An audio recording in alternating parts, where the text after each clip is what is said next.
दोस्तों, आपका स्वागत है आपके अपने यूट्यूब चैनल आश्रम क्लासेज आर्यव्रत में। आज हम मुख्यतः कौन सी संधि है अर्थात आप संधि देखते ही उसको पहचान जाएंगे कि इसके अंदर ये संधि है। यानी ऐसा हम आपको ट्रिक बताएंगे संधि के बारे में। पता करें सबसे आसान ट्रिक से इस वीडियो से संधि करें तैयार। मज़ेदार ट्रिक है, पूरा वीडियो देखिएगा और यदि वीडियो पसंद आए तो लाइक, सब्सक्राइब और शेयर ज़रूर कीजिएगा। चलिए वीडियो स्टार्ट करते हैं। आज हम मुख्यतः स्वर संधि है उसके बारे में जानेंगे अर्थात स्वर संधि है उसकी ट्रिक आपको बताऊंगा। ऐसी ट्रिक है कि आपको देखते ही आप पता लगा देंगे कि इसके अंदर ये संधि है। अर्थात आप जैसे कि देखेंगे कारागार शब्द देखेंगे तो सीधा ही पता लगा देंगे कि इसके अंदर कि आपकी यानी दीर्घ संधि है। तो आज हम स्वर संधि की ट्रिक बारे बताएंगे। यदि आप और भी यानी व्यंजन संधि की ट्रिक जानना चाहते हैं तो आप कमेंट बॉक्स में आप हमें बता सकते हैं। सर्वप्रथम परिभाषा यानी जानेंगे यानी स्वर प्लस स्वर अर्थात स्वर के साथ स्वर के योग से होने वाला बदलाव ही स्वर संधि है। यानी स्वर के साथ स्वर के योग से होने वाला बदलाव ही स्वर संधि है। इसके हम प्रकार जान लेते हैं। प्रकार आपको पता ही होंगे, 5 प्रकार होते हैं और परिभाषा ये दोनों तो नॉर्मल है यानी आपको पता ही होगा। मैं सीधे आप ट्रिक पर ले जाता हूँ। संधि दीर्घ संधि यानी बड़ी मात्रा। दीर्घ संधि यानी बड़ी मात्रा, जहाँ पे आपको बड़ी मात्रा दिखे अर्थात जैसे कि आ की जैसे कि देखो कारागार यानी आ की ये रा है, ये बड़ी मात्रा है। तो जहाँ पे आपको बड़ी मात्रा दिखे वहाँ आप सीधे ही दीर्घ संधि यानी दीर्घ का ऑप्शन सेलेक्ट करेंगे। जैसे कि आपको तो ऐसे मैं बताऊंगा कि जैसे कि बड़ी मात्रा है तो दीर्घ संधि है। ऐसे तो आपको पता कि जैसे कि तो बहुत सारे शब्द जहाँ पे बड़ी मात्रा होती है फिर भी दीर्घ नहीं होती है। तो आपको मैं ये भी बताऊंगा कहाँ पर आपको दीर्घ संधि यानी का ऑप्शन सेलेक्ट करना है। पहले मैं बता देता हूँ इसकी जो कि फॉर्मूला है। जैसे कि अ प्लस अ तो भी आ होता है, आप जानते हैं। अ प्लस आ तो भी आ होता है, आ प्लस आ यानी आ अर्थात हमेशा ही आ यानी दीर्घ आदेश होता है। जैसे कि नाम से ही पता चलता है कि दीर्घ यानी बड़ा। अब बताएंगे कि बहुत सारे शब्द बड़े होते हैं फिर भी अंदर दीर्घ नहीं होती है, तो मैं बताऊंगा, वो भी आपको बताऊंगा। जैसे कि अपने सामने समान स्वरों का योग, अपने सामने समान स्वरों की, जैसे कि देखो समूह है, समूह के अंदर देखो ये ऊ है, समूह यानी इसमें ऊ की मात्रा है। यहाँ पे ऊर्जा है यानी यहाँ पे भी ऊ है यानी ऊ यानी समान स्वर है। दोनों क्या है, आमने सामने क्या समान है। तो जहाँ भी आपको आमने सामने समान स्वर दिखाई दे वहाँ पे दीर्घ संधि है।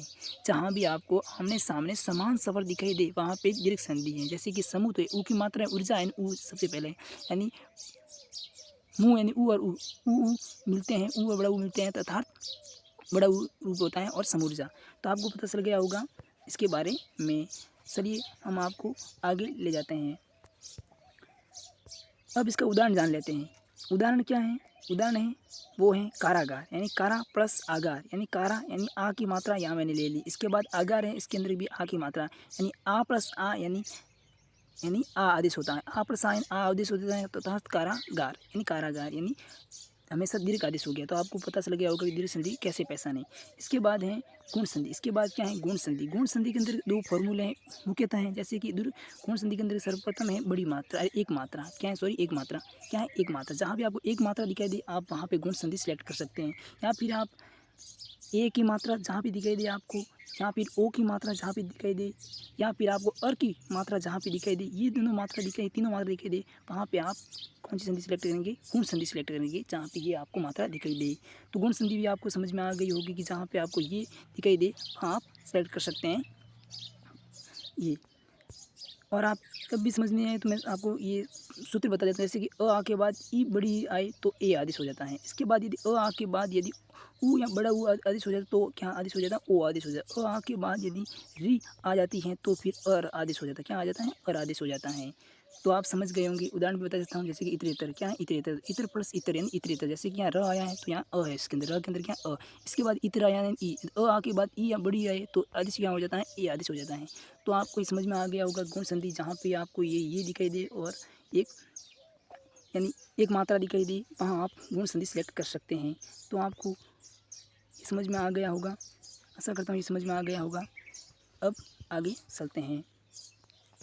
वर्धी संधि क्या है, वर्धी संधि। वर्धी संधि अर्थात वर्धी यानी 2 मात्रा यानी जहाँ पे भी आपको 2 मात्रा दिखाई दे आप वहाँ वर्धी संधि सेलेक्ट कर सकते हैं। जहाँ पे आपको 2 मात्रा दिखाई दे आप वर्धी संधि सेलेक्ट करते हैं।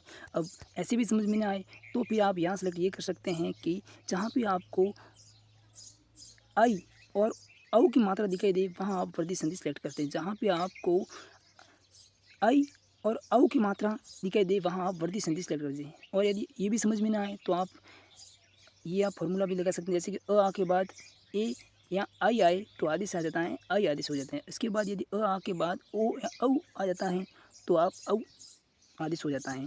तो इससे भी आप लगा सकते हैं। मैं आपको एक उदाहरण भी बता देता हूँ, जैसे कि उदाहरण के लिए मंत्रोस्ति, मंत्र प्लस औस्ति अर्थात मंत्र यंत्र के अंदर क्या है, अ की मात्रा है। इसके बाद आगे जाएंगे तो ये औस्ति है तो इसके अंदर ओ की मात्रा, अ के बाद ओ या औ आए तो औ आदेश हो जाता है। तो जहाँ देखो ये मंत्रोस्ति क्या आदेश हो गया, औ। तो क्या हो गया, मंत्र प्लस औस्ति यानी मंत्रोस्ति। तो आपको ये वर्दी संधि भी क्लियर होगी, जहाँ भी आपको द्वि मात्रा दिखाई दे या फिर आई और औ की मात्रा दिखाई दे, आप वहाँ पे क्या लगा सकते हैं, आप वहाँ पे वर्दी संधि सेलेक्ट कर सकते हैं। इसके बाद आगे आते हैं यण संधि। क्या यण संधि, यण संधि अर्थात य र और य व और र, य व र के आगे का शब्द स्वर रहित दिखाई दे, जहाँ भी य व और र के आगे का शब्द स्वर रहित दिखाई दे वहाँ आप यण संधि सेलेक्ट कर सकते हैं। कैसे करेंगे, कैसे बताएंगे, जैसे कि देखो अन्वय, अन्वय ये अन्वय शब्द है, इसमें देखो वह क्या दिखा है, आधा स्वर है। इसके बाद व्यास है, या के बाद भी आधा स्वर है। इसके बाद देखो य के आगे भी आधा स्वर है और मध्यवरी के आगे भी देखो ध है, ये आधा शब्द है। तो देखो क्या है कि य व र के आगे का शब्द स्वर रहित दिखाई दे आपको, तो आप यण संधि सेलेक्ट कर सकते हैं। यदि फिर भी समझ में नहीं आया हो तो आप इसके सूत्रों को भी जान सकते हैं, जैसे कि देखो ई और बड़ी के आगे अन्य असमान स्वर, जैसे कि ई और बड़ी तो इसके आगे ई बड़ी वापस नहीं आना चाहिए, यानी इसके आगे यानी अन्य असमान स्वर आए तो आदेश यह हो जाएगा। यदि ऊ और बड़ा ऊ आए और इसके आगे यदि अन्य असमान स्वर आए तो आप यानी व कर सकते हैं, और री इसके बाद असमान स्वर आए तो र। अर्थात असमान का क्या होता है, जैसे कि मैंने कहा ऊ और बड़ा ऊ आया तो इसके आगे अन्य असमान स्वर यानी ये वापस नहीं आने चाहिए, ऊ और बड़ा ऊ वापस नहीं आने चाहिए, अर्थात अलग, जैसे कि अ ऊ बड़ा ऊ को छोड़कर आगे जो शब्द आएंगे, जैसे कि आ है, ई बड़ी है, ए आई, ये शब्द आने चाहिए, तो ये आदेश हो जाता है। और जैसे कि मैं आपको एक उदाहरण भी जैसे प्रत्येक में प्रति प्लस एक, प्रत्येक में क्या होता है, प्रति प्लस एक यानी प्रति यानी कि ई की मात्रा है। इसके बाद एक यानी ए, तो उधर क्या आएगी ई या बड़ी के आगे यानी असमान स्वर, ई बड़ी के बाद असमान स्वर आए तो यह आदेश हो जाता है। तो देखिए यहाँ ई के बाद कोई ई नहीं है, यहाँ ए आया है तो क्या आदेश हो गया यह। तो यहाँ संधि कौन सी हो जाएगी, यहाँ संधि हो जाएगी यण संधि। तो यण संधि भी आपको क्लियरिटी होगी कि आप पहचान सकते हैं कोई भी उदाहरण। इसके आगे है अयादी संधि। अयादी संधि बहुत आसान है। अयादी संधि है, अयादी संधि में आप सर्वप्रथम यहाँ तो 3 वर्ड का या तो कोई भी आपके सामने ऑप्शन आएगा, जैसे कि देखो यहाँ पे मैंने तो आपको तो पावक हैं, नायक हैं, यहाँ पे देखो 3 ही हैं मुख्यतः। जैसे कि अधिकतर उदाहरण आते हैं उसमें 3 ही वर्ड्स आते हैं, 3 ही अक्षर आते हैं, जहाँ पे आपको 3 अक्षर दिखे थे वहाँ आप अयादी संधि सेलेक्ट कर सकते हैं। अभी आप कहोगे ये भी समझ में नहीं आए, तो जहाँ भी ए आई ओ औ की कोई भी मात्रा ना आए, जहाँ भी ए आई ओ औ की मात्रा नहीं दिखाई दे आपको और बाकी मात्रा दिखाई दे वहाँ आप अयादी संधि सेलेक्ट कीजिए। जहाँ भी ए आई ओ औ की मात्रा ना, जैसे पावक में इसमें कोई ए आई ओ औ की मात्रा नहीं है, नायक में भी ये मात्रा नहीं है, तो जहाँ भी ये मात्रा ना आए वहाँ आप अयादी संधि सेलेक्ट कर सकते हैं। और आपकी अभी भी समझ में नहीं आया तो आपको मैं और भी बता देता हूँ। देखिए जैसे कि यहाँ है ए आई ओ औ के बाद कोई भी स्वर आए तो ये इसका एक सूत्र है, जैसे कि क्या है सूत्र इसका, ए आई ओ औ के बाद कोई भी स्वर आए तो ए के स्थान पर अय हो जाएगा और आई के स्थान पर आय हो जाएगा, ओ के स्थान पर अ हो जाएगा और औ के स्थान पर आ हो जाएगा।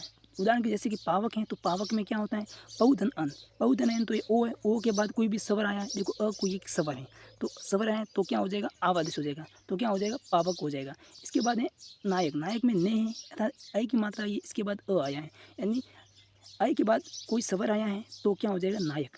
तो आपको समझ में आई होगी संधि और अयादी संधि भी आप आसानी से यानी सेलेक्ट कर सकते हैं, कोई भी आपके सामने प्रश्न आए हो। यदि आपको वीडियो पसंद आया हो तो सब्सक्राइब चैनल को ज़रूर कीजिएगा। धन्यवाद।